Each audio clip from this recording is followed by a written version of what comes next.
ভালোবাসার মানুষের জন্য আজকেই তৈরি করে ফেলতে পারেন এই শরবতে মহাব্বত আর মহাব্বতের শরবত। কেমন আছেন সবাই? আবারও ওয়েলকাম ব্যাক জানাচ্ছি নতুন একটি কুকিং ব্লগে।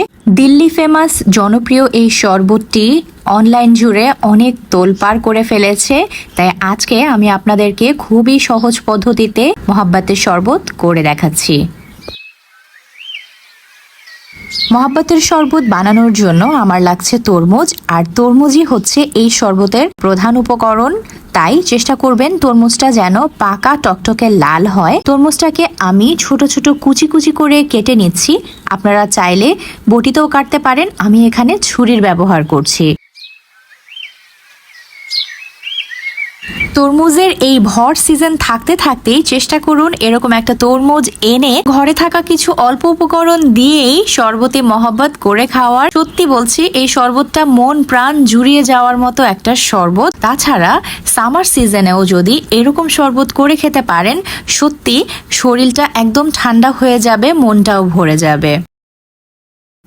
মহাব্বত কা শরবত বানানোর জন্য আমি এখানে তরমুজ নিয়েছি প্রায় 2 কাপ পরিমাণে যত বেশি হবে খেতেও কিন্তু তত ভালো লাগবে। যেহেতু আমি এখানে 1 লিটার দুধের সাথে আজকে শরবতটা বানাবো, তাই আমার এখানে 2 থেকে 3 কাপ পরিমাণ হলেই চলবে। আপনারা যে যেমন পরিমাণের দুধ দিয়ে বানাবেন তেমন পরিমাণ তরমুজ নিলেই চলবে।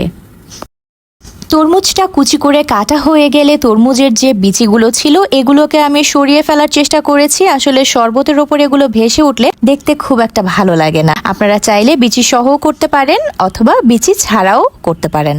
So without any further delay চলুন দেখে নিই শরবতটা কিভাবে সহজেই বানিয়ে ফেলা যায়। শরবত বানানোর জন্য আমি একটা বোলে বেশ কিছু বরফের কুচি নিয়ে নিয়েছি, সাথে নিয়ে নিচ্ছি আধা কাপ পরিমাণ রুয়াবজাটা দুধের পরিমাণ অনুযায়ী নেবেন। যেহেতু আমি 1 লিটার দুধে করছি তাই আধা কাপের মতো রুয়াবজা নিলেই চলবে। সাথে মিষ্টির জন্য নিয়ে নিচ্ছি কনডেন্স মিল্কটা যদি ব্যবহার করতে না চান সেক্ষেত্রে অবশ্যই সুগার সিরাপ ব্যবহার করতে হবে, চিনি ব্যবহার করা যাবে না। যদি চিনি ব্যবহারই করতে চান তাহলে দুধের সাথে চিনিটাকে আগে জাল করে নিয়ে তারপর ঠান্ডা করে দুধটাকে শরবতের মধ্যে দিতে হবে। আমি 1 লিটার দুধকে জাল দিয়ে ঠান্ডা করে ছেঁকে নিচ্ছি। ছেঁকে নিলে এটার মধ্যে যদি কোনো সর থেকে থাকে সেটা ছেঁকে যাবে এবং দেখতে খারাপ লাগবে না। এখন দিয়ে দিচ্ছি কুচি করে রাখা তরমুজগুলো। চেষ্টা করবেন দুধ এবং তরমুজ দুটোই যেন ঠান্ডা অবস্থায় থাকে, তাহলে সাথে সাথেই কিন্তু পরিবেশন করা যায়। মহাব্বতের ফ্লেভার আরো বেশি ছড়ানোর জন্য দিয়ে দিচ্ছি গোলাপ জল দিলে খুব সুন্দর একটা ফ্লেভার বের হয়। আর আমার মনে হচ্ছিল তরমুজ আরো কিছু দিয়ে দেয়া যেতে পারে, কারণ তরমুজই যেহেতু এটার মজা, তাই আমি আরো 1 ফালি তরমুজ এখানে কুচি করে কেটে নিচ্ছি।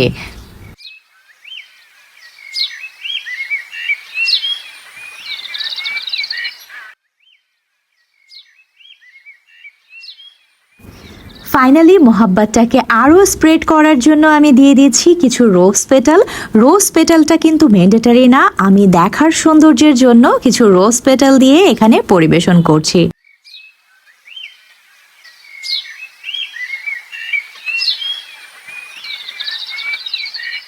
মহাব্বত কা শরবত ঠান্ডা খেতেই কিন্তু সবচেয়ে বেশি ভালো লাগে, তাই চেষ্টা করবেন ঠান্ডা অবস্থায় এটাকে পরিবেশন করার। আর পরিবেশন করার জন্য আমি দিয়ে নিচ্ছি আরও কিছু আইস কিউব।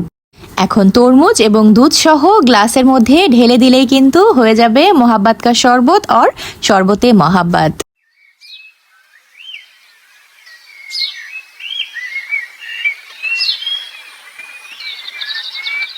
এই সামারে অবশ্যই এই রেসিপিটাকে মিস করবেন না।